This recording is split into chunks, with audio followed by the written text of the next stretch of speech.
sin avisar. El campo duerme bajo el lunar.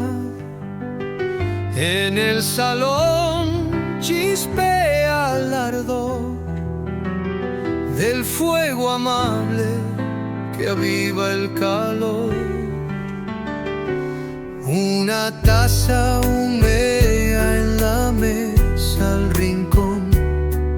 El viento murmura su antigua canción. Maderas crujen contando su historia. La llama danza grabando memoria. Fogata en medio del salón. Somos el campo en contemplación. Piano que acompaña este lugar.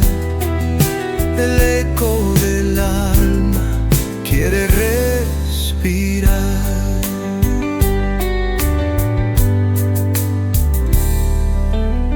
Sombras bailando en un tono sin fin. El techo una bóveda guarda el confín. Afuera los grillos practican su son. Adentro la calma escucha el timón. Un perro